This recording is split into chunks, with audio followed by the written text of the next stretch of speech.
Welcome aboard, boys. Beautiful day. Got a regular target down here at 20 yards.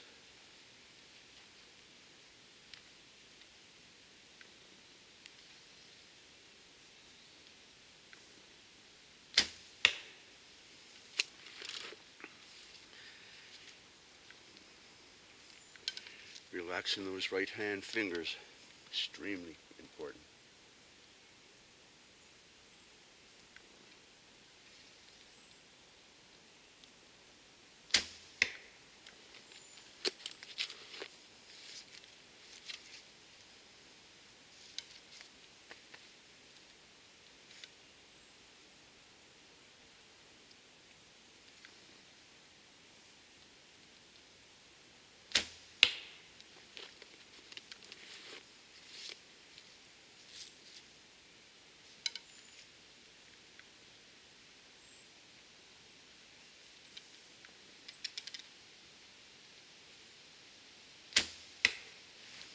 Okay, we'll just leave it for now.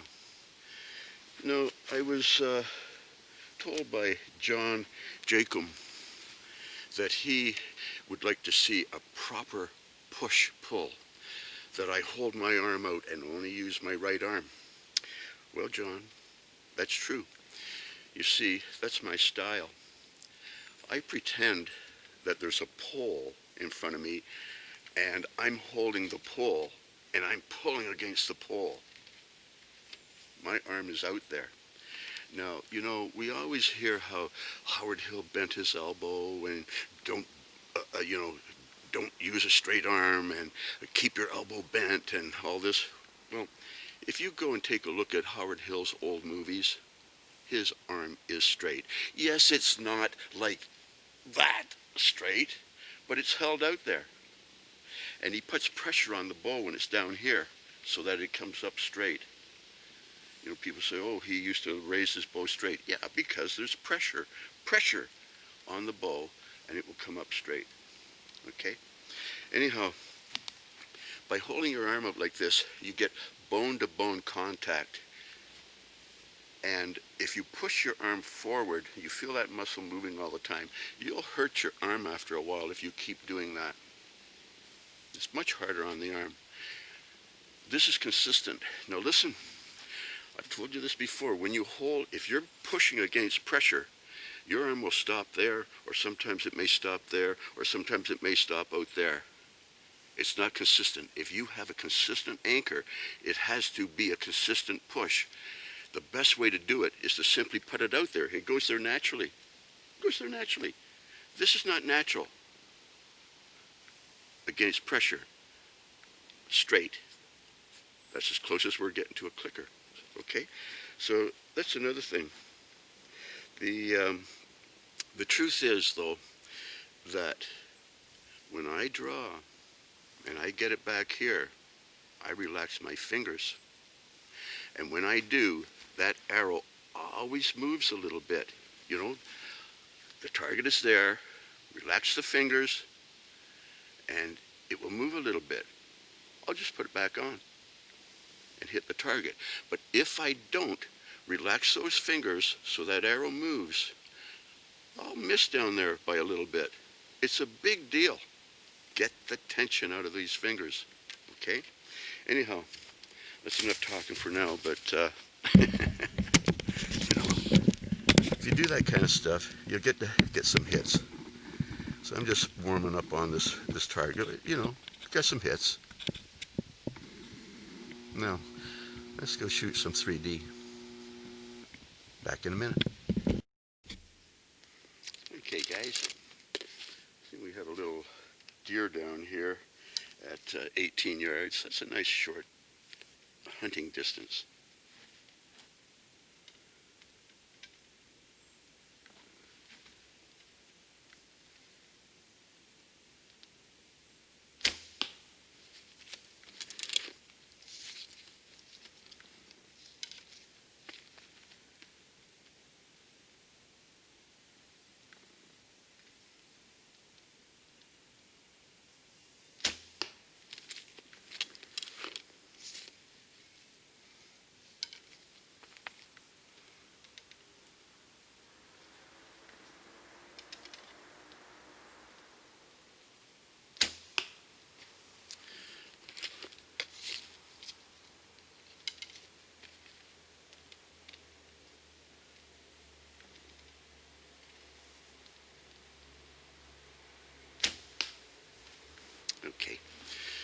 Anyhow, you know, a lot is said about canting and not canting, and you can hold your bow vertical. Wherever it shoots, you just to compensate that much. But look at my arm. If I just hold my arm straight out, what's a natural angle for my hand? What's wrong with canting your bow? It's natural. That's not natural. I'm twisting it. Okay, so that's one of the reasons that I do that. And again, I was watching, after John told me that I should push my arm out more, I started looking at Schultz. Schultz is an old guy. He's supposed to be about 80 now, and he did some movies, and he knew Howard. And there's only one sentence that I heard him say. I think it's in his fourth movie, and he says, and the reference point of the arrow or the knuckle. The arrow or the knuckle. Get it? The knuckle. He only says it once. That's the secret. Horace Ford said that he didn't really approve of it much, but many people would use a spot on their glove or their knuckle to shoot from, right? Howard has a magic spot. What do you think that means? If you look at the picture in Jerry Hill's book, and Jerry Hill's book is very good. Also, Jerry Hill is very good. If you type in Jerry Hill on YouTube, you'll find that he can shoot really good. So his book is okay, But, it's about pushing forward and the arrow goes down while he's looking at the target. Well, I do it this way. It's still down there and I'm looking at the target. It's slightly different ways of doing the same thing, But that's what works. So remember, start where you finish. It's more efficient. If that's where you're going to finish, start out there. It's okay. Anyhow. So, we have a little deer down here picking on a poor little guy was telling me, oh, don't shoot at animals. I said, they're made of foam, buddy. But anyhow, back in a minute. Okay, guys. I think this is just about it for the night.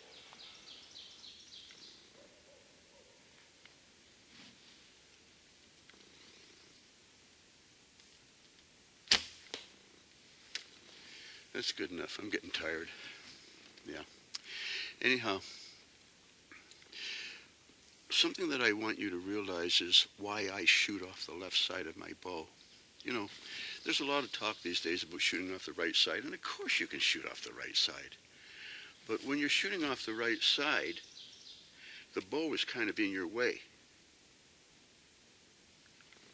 Whereas if you shoot off the left side, you see how I have a big window here, big space? I can line things up very good. So shooting off the left side is an advantage from my point of view. I just like it that way. I can see better. Just a point. Anyhow, we got a hit on it somehow, and that's just going to have to do. Yeah. Okay, so there's our hit. Anyhow, you guys have a good week. Take care of yourselves. I'll talk to you later. Bye now. Okay, guys. We've got a caribou down here. Or actually, I guess it's an elk, isn't it? Yeah. Anyhow, it's about 28 yards. Watch my arrow this time. It's not going to move.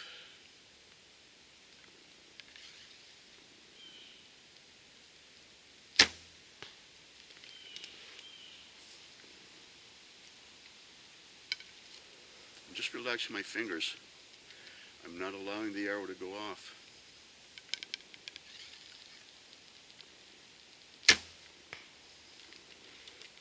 Different technique. The last time the arrow was going off, I would bring it back on. This time I'm holding the target in the right spot and relaxing my fingers till it goes off.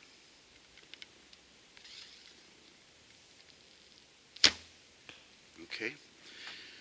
So, listen. Camera's gonna go to the sky. Anyhow. I showed you in the last movie, that if I relax my fingers, the arrow will go off. That's where it's really going to shoot. So now I correct and I hit the target. Here you'll see that my arrow is not going off. That's because I'm relaxing my fingers so much, but I'm holding it here. I'm not relaxing it so the arrow goes off. I'm just holding it and relaxing until it goes off. Okay? So it's a slightly different technique, but both times I'm trying to emphasize that there's tension in these fingers. And if you do not relax them enough that that arrow is pointing where it really wants to go, you're not hitting that target. You're never going to. Not even if you practice for 30 years, you're not going to. But if you can relax your fingers, you know, you'll get so that you get some hits. Okay. That's the point. Get the point? Back in a minute. Okay, guys. We have a buffalo down here at 35 yards.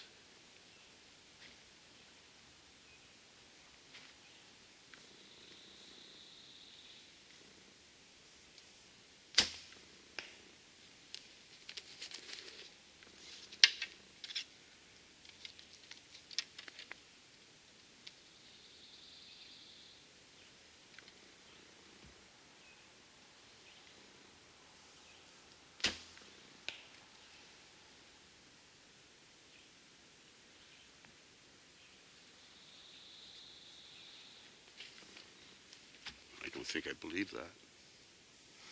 Anyhow, there was a movie that Byron Ferguson made with Henry Bodnick and at Bear Paw. It's a German company. And anyhow, at the very end of this movie, they give Byron the impossible shot, the Odysseus shot, I think he calls it. Anyhow, he has a bunch of balloons, and they're all in front of a euro. And Byron shoots at it and nails it, sticks the arrow right into it. Now, the reason I'm telling you that is, go on YouTube, look up Byron Ferguson and Bodnick bows and Henry Bodnick, and what you will see is he puts a little tension on the bow. You'll see him from the side. He'll put tension on the bow, and then the bow will come up, and it will pause for a second or two. He is aiming. That's what he's really doing. He's aiming at that point.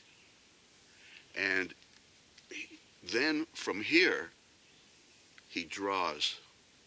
In other words, the arm is out, everything's in place, he's already aiming, and now he draws. Exactly like I'm telling you. Put some tension on the bow, put it up, get the arrow parallel, move your head till it's parallel, and just draw. Anyhow, you watch Byron, that's what he does, and it's a good thing to do.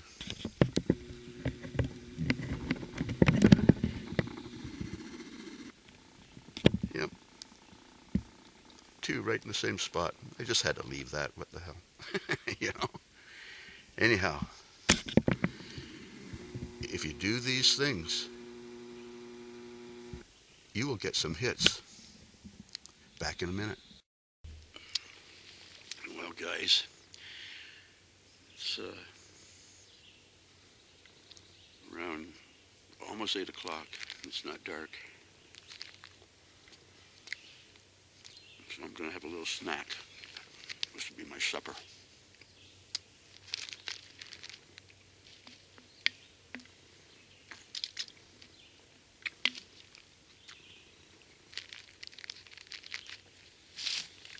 Made a little sandwich out of bully beef.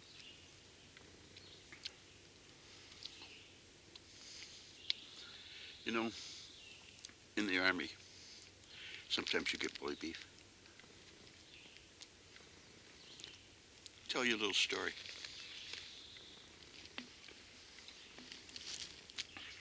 About being a soldier.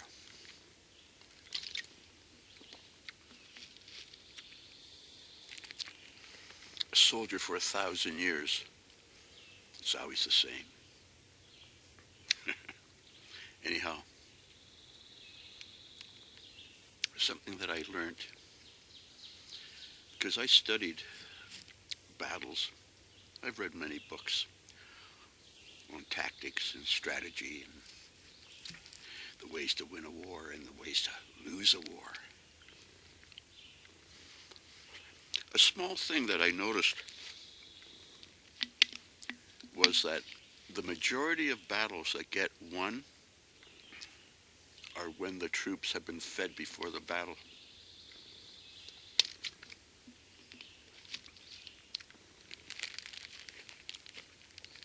I've seen it in 100 battles. You get the men all, arraigned into their positions, and then let them have something to eat. They fight much better when they've had something to eat. In many battles where generals have got onto the scene and then just rushed their men into the fight, they've lost. Having something to eat wins battles.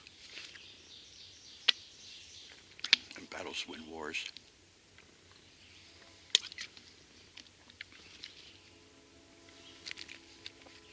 Seems like a small thing, but logistics is really important. A warm meal wins wars.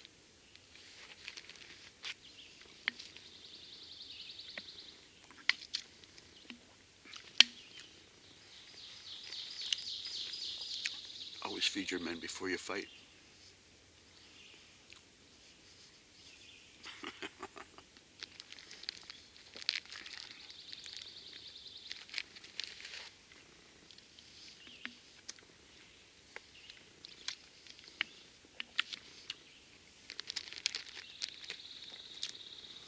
Used to compete at a gun club.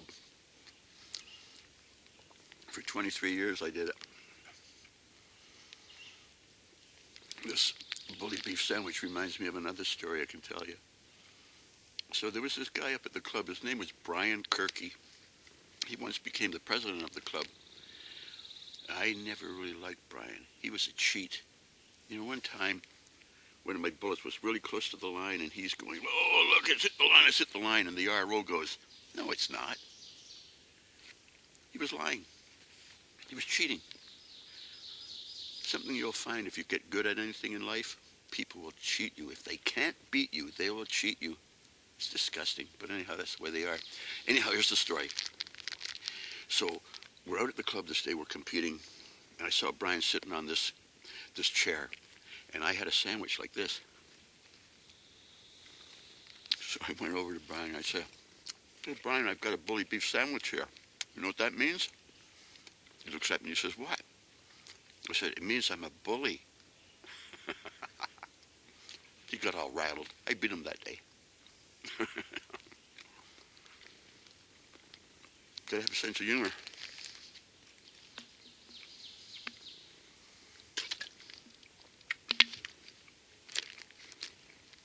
It's pretty good with Pepsi. It's all fizzy in your mouth. Anyhow, I'll finish this sandwich off, and we'll get back to doing some shooting in a minute. Okay.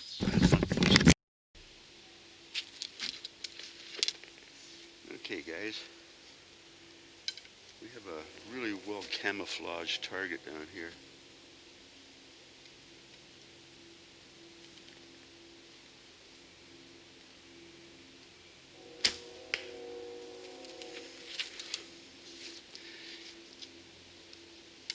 It's got all kinds of spots on it. It's in the shade. Everything's flicking on it. A target like this is not easy to see, tell you the truth.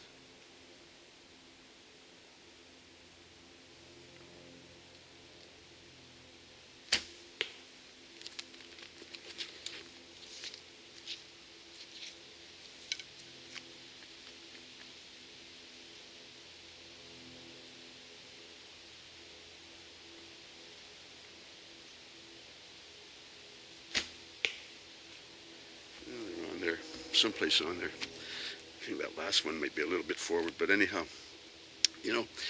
there's a thing called gap compromise. when you shoot an arrow, it goes up, and then it sort of goes straight, for maybe 10, 15, 20 yards, and then it starts to drop again. So if you can find out where the gap compromise is on this target down here at 20 yards, it's around his knee. Targets like this, about the knee. Anyhow, if you can figure that out, you can shoot at this guy, from 15 yards or 20 yards or 25 yards, and always pick the same spot. The gap compromise keeps it going in there, eh?